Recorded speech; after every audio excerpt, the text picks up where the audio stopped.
Good evening. I'm Robin Atkins with the San Juan County Textile Guild, and I'm here this evening to interview Nancy Lind, who has been a member for a long time, been an officer, and is an incredibly good weaver, and also very skilled with beads, making bead jewelry.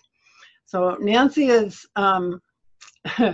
Nancy is on quite the journey. I'll let you tell you a little bit about what she's doing. Nancy. Well, I decided to take a 7-month trip around the United States at the end of last year, not knowing about COVID. And I took off on March 1, even though we knew a little bit. And it has been a journey of discovery ever since. Let's put some of your pictures on, and you can show them how you are keeping track of your journey with your weaving. In addition to doing the weavings, I decided also to make a little book, and this is the title page. It is my journey during COVID times, and because of the weaving, I said moments woven into memory. That's perfect. So here's your rig, huh? This is Liberty. This is a 25-foot RV that I've been living in since March 1st. And that picture was taken on a day where the daily temperature is 105 in the very western edge of Utah. 105 doesn't sound like very much fun, Nancy. Let's look at the inside of your rig. It isn't. Yes, well, that's pretty much cleaned up. This is my dining table, and that's the space I have to work for doing anything and for eating. And those 2 bags are my stash for the weavings. One has yarns and the other has beads. And there we have one item in progress, and a couple of blanks that I've made up ahead of time. I use 7 sticks, which are fastened with tape at either end, and they actually can move, and you can treat it just like a loom, except in this case, the loom itself is the warp. Yes. All right. Well, this will make more sense as they see some of your pieces, which we will go to next. Yes. The one on the left is California Dreaming, because that's what I was doing when I started my trip. You see the influence of the redwoods and the Northern California coast. Then, and that was March 1st. By the Ides of March, we knew a lot more about COVID. You can see in the background that the information, the picture has gotten darker. And all of those loopy things, that represents my confusion and indecision in trying to decide what to do next. People were telling me I should leave California and go home, but I didn't want to give up my dream quite so soon. So this might be a good time for you to tell a little bit about the materials you're using for these. I know that you're using some things that you brought with you with the idea of doing some beadwork, but there are other things here too. So do you want to talk about that for a minute? Well, you can see a little bit of Francie Hansen's influence. I do tend to compulsively collect anything that might be a possible surrogate for a bead. So I collected my Starbucks stopper sticks. I collect the rims off of gallon jugs of water and a whole lot of other things. But I finally got the idea of using the stopper sticks to be my warp. And so I weave on those. And then those loops are from the top of the water jugs. Cool. And seem to represent exactly where I was at. Now that was the 19th of March, and that is California lockdown. That's when Gavin Newsom said everybody should stay at home. And that's where I was in Redding, California, and I was there for the next 6 weeks. Wow. In the same RV park for 6 weeks. Right. And I met a few people. We had to socially distance, only talk when we were outside. But actually, it was a nice experience. I had never done that before, and so I'm not sorry. Huh. And those bars actually come off of Peet's Coffee. Those things that close your coffee package, and seem to really express appropriately being locked up or locked down. Yeah. Okay, so while you were there, you were also keeping track of your brother Art, who was in Minneapolis, and let's talk about these 3 pieces. Yes. My brother had a fairly severe COPD attack at the end of March and went into hospital. By April 1, they said, "You're fine," and they tested him for COVID, and he was COVID-free, and they sent him to a rehab facility. But before he'd recovered enough to go home, the rehab facility discovered they had COVID. And then they discovered they had more COVID. By the end of April, and then they wouldn't send anybody home. They wouldn't let anybody leave. He was in isolation for a whole month, seeing only staff and unable to see anybody else. And at the end of April, he was sick. And so the first one is called Mayday, Mayday, Mayday. On May 1, we found out that he was positive for SARS-CoV-2. And we just had to wait to find out when he would die. The second item, the middle one, is entitled Grieving. Now, grieving is a very complex, it's both simple and complex. It's simple because you just have to accept your loss, but it's complex because it's interwoven with anger and what ifs and if onlys, and sorrow just, drips and drains, and it flows and cascades. And that's what it is. I'm thinking the red anger, is that right? Right. The red represents anger, the silver, the sorrow and the tears. Mm-hmm. But even though you feel like the sorrow comes from a well that never ends, at the same time you feel really hollow. And so that's the other piece. That's solaced by fruit gummies. Ah. You want to fill that sense of loss, that emptiness. And I was trying to be good about it and do something that was, like fruit, but it turns out it's really sugar. And so I have tried to give them up. I see. All right. Well, I'm very sorry about your brother, Nancy, and I know there's more to tell about him. So let's look at the next 3 pieces. Okay. I drove to Minneapolis. I left the day after Arthur died. And on the way, I had to make arrangements for his cremation and his burial and that sort of thing. By the time I got to Minneapolis, it was May 18th. And it turns out that Arthur did not die alone. And that piece on the left is entitled, My Brother Did Not Die Alone. By May 18th, 44 other residents in that rehab facility had died of COVID. Mm-hmm. Then, while I and my sister were there, we of course visited his gravesite. And so that cemetery visit, because he's my baby brother, I use those blocks. Like alphabet blocks. Yeah. And the background represents the bare grave. And the final picture actually is a month later. That's June 23rd. And by June 23rd, that rehab facility had 69 people who had died of COVID. And that includes the 44 in the first one. That's a lot of people.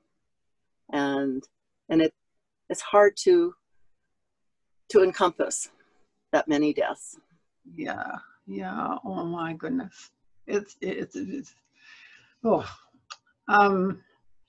And it didn't end there for you. It went on to be something else. So let's look at the next three and you can tell us about that. Okay, well, I arrived in Minneapolis on May 18th, and I didn't leave until June 20th. No, sorry, July 20th, because month.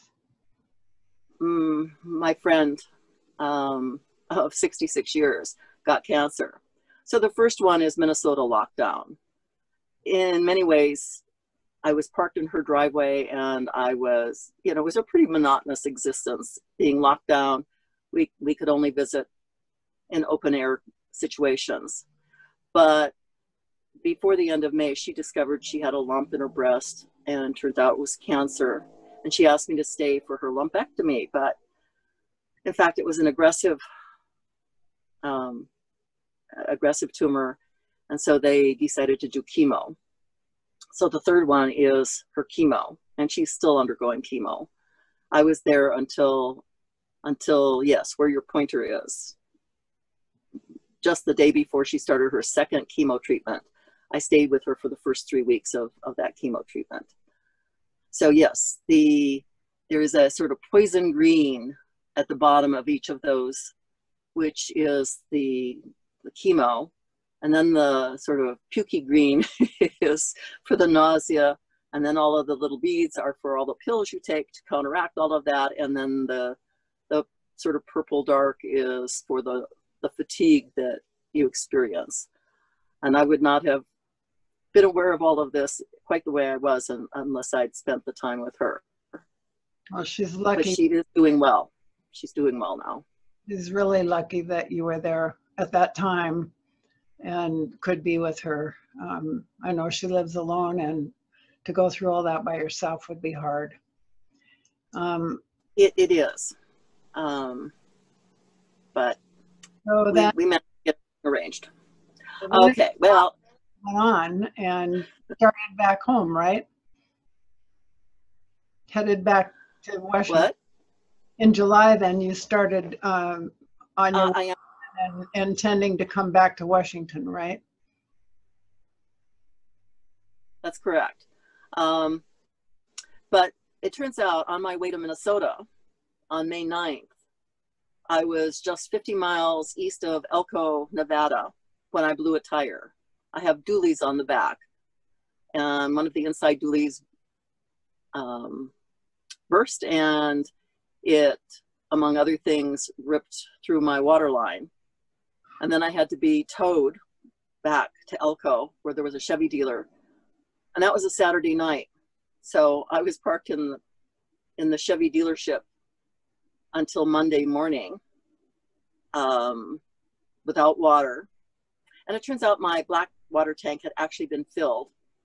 And so I had to use pail to get through the weekend. But it was an experience. So that's accident, a tire blew in Nevada. And for that reason, I had to go back because the tow truck scraped my RV, and we agreed I'd have the owner of the tow truck paint the RV. So I had to come back to Wendover, Utah. And on my way there, I discovered, yes, the next piece is the heart of the transmission. My transmission was going. And it might have been the control module, which is the heart of the transmission. But in fact, I'm having the entire transmission pulled and replaced, hopefully on Monday. And then, yes, we're all suffering stress from COVID, the isolation. And then I was suffering additional stress from worrying about the transmission and whether things would stop on me. And then, it's really hot here In Nevada and Utah, temperatures in the high 90s every day, if they don't go up to 100 or above. And so I've been having frequent AFib events. And on one day, it just went on and on and on. So I went to the ER. So the last piece is AFib to the ER. Unfortunately, I didn't need cardioversion. I missed it by about 20 seconds because I reverted on my own. But they gave me all the tubing because I wanted it for weaving. And they even gave me those paddles because once they've attached to you, they can't be used on anybody else. So I have this great stash of really weird stuff now. That's you know, a little tiny silver lining in a pretty serious thing. Wow. Well, that takes us almost up to the current time, because that was only a little bit ago and you're having your transmission fixed on Monday, but we have one set of pictures here. So your next kind of idea about what to do with these weavings is? Well, I'm going to do a welcome to series. I've been going through these states and I get these various impressions. And so the one on the left is welcome to Idaho. When I first entered Idaho, I noticed these hills that were either verdant green or they were, you know, wonderfully yellowed up fresh mown hay or whatever crop that had been harvested. And then interspersed between these places was the semi-desert countryside.